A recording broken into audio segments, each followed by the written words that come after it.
నేను లోకల్, ఆయన non local. ఇదే నినాదాన్ని అధికార పార్టీ నేత గురజాలలో ఇప్పుడు మారుమోగిస్తున్నారు. అయితే ఎప్పుడొచ్చామన్నది ముఖ్యం కాదు, 3 సార్లు గెలిచిన ఎమ్మెల్యేను ఇంటికి పంపించామా లేదా అనేదే ముఖ్యం అంటున్నారు ప్రత్యర్థి పార్టీ నేత. హై వోల్టేజ్ ఫైట్ నడుస్తున్న గురజాలపై స్పెషల్ ఫోకస్ మీకోసం. గుంటూరు జిల్లా గురజాలలో టీడీపీ అభ్యర్థిగా ఎరపతినేని శ్రీనివాసరావు 6సారి బరిలో ఉన్నారు. 1994లో యువనేతగా రాజకీయం చేసిన ఎరపతినేని 3 సార్లు విజయం సాధించారు. 1999, 2004లో ఓడిపోయారు.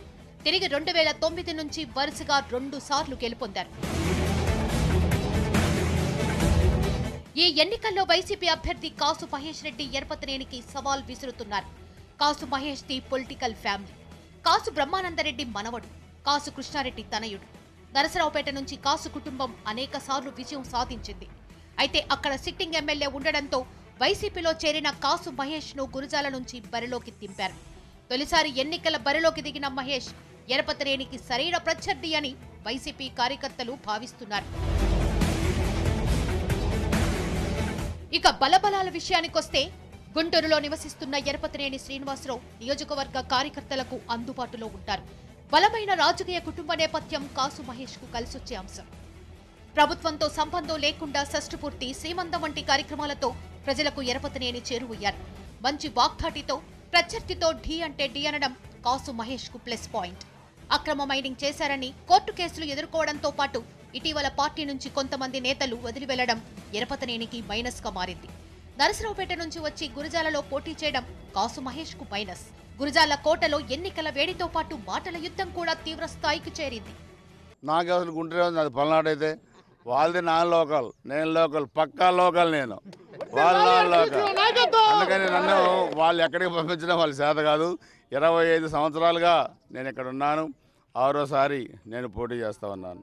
ఈ పల్నాడులో, ఈ గురజాల నియోజకవర్గంలో ప్రతి పల్లెల్లో ప్రతి ఇంట్లో కూడా ఎవరేంటో నాకు తెలుసు. అటువంటి అనుబంధం నాకుంది.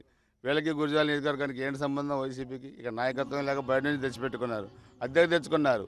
ఆ అద్దె ఏప్రిల్ 11 సాయంత్రం 5 గంటలకు అగ్రిమెంట్ అయిపోద్ది. వాళ్ళు నరసరావుపేట, బెంగళూరు గుర్రపందాలకు వెళ్తారు. మేము ఇక్కడే ఉంటాం ప్రజల మధ్య. నేను నరసరావుపేట పోతానా, నా ప్రత్యర్థిని గుంటూరుకే పరిమితం చేస్తానా, ప్రజలు నిర్ణయిస్తారు. 15 రోజులు ఓపిక పట్టండి. నేను 94లో వచ్చేసరికి ఎమ్మెల్యేగా వచ్చేటప్పుడు 17 గ్రామాలు ఫ్యాక్షన్ గ్రామాలు. నేను గ్రామ రాజకీయాల నుంచి వచ్చాను. ఫ్యాక్షన్ అన్నింటిలో కూడా రాజీ పెట్టాను. ఈరోజు కాంగ్రెస్ వాళ్ళు ఇళ్ళ కూడా కూర్చోబెట్టి పల్నాడు అభివృద్ధి చెందాలి, పిల్లలు చదువుకోవాలి, ఎడ్యుకేషన్ డెవలప్ కావాలి, వ్యవసాయంలో లాభసాటిగా ఉండాలి.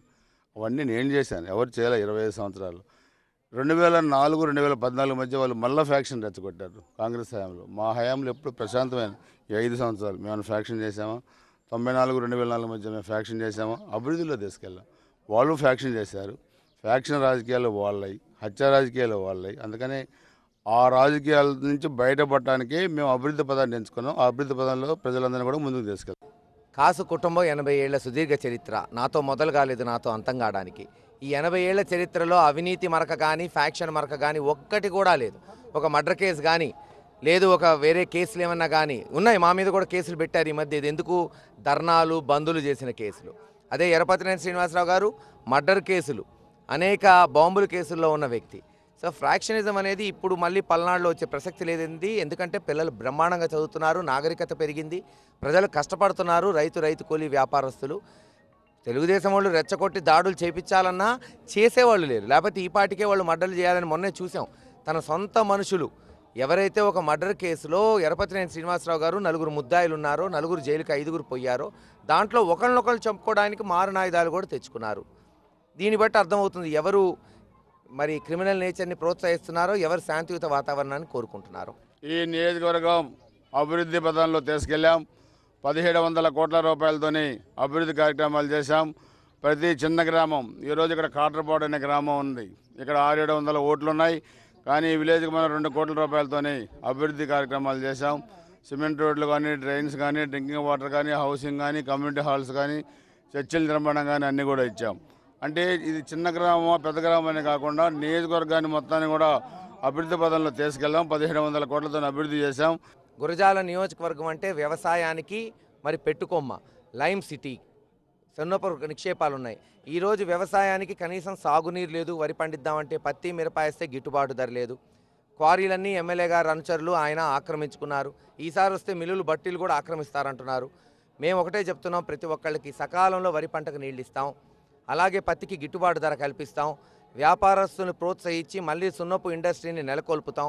దాచేపల్లి, గురజాల వంటి గ్రామాలని మున్సిపాలిటీలు చేసి పట్టణాలు చేసి మంచినీరు, రోడ్లు, డ్రైన్లు కల్పిస్తూ సొంత ఇళ్ళు లేని వాళ్ళకి పట్టాలు ఇచ్చి రేకులిళ్ళు, పెంకుటిళ్ళు, గుడిసెల్లో ఉంటున్న వాళ్ళకి ఒక్కొక్కరికి 4 లక్షలు పెట్టి డాబా కట్టిస్తాం.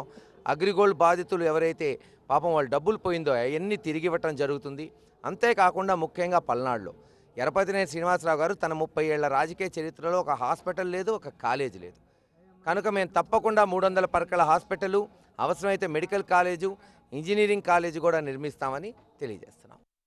అభ్యర్థుల హామీలు, ప్రచారాలు ఎలా ఉన్నా స్థానికంగా సమస్యలు మాత్రం తీరడం లేదంటున్నారు స్థానికులు. సాగు, తాగునీరు అందడం లేదని అంటున్నారు. నాగార్జున సాగర్ కాలువ కింద 2 పంటలు పండే పరిస్థితి లేదని వాపోతున్నారు. ఈ ఎన్నికల్లో ఎవరు గెలిచినా తమ సమస్యలు పరిష్కరించాలని కోరుతున్నారు ప్రజలు.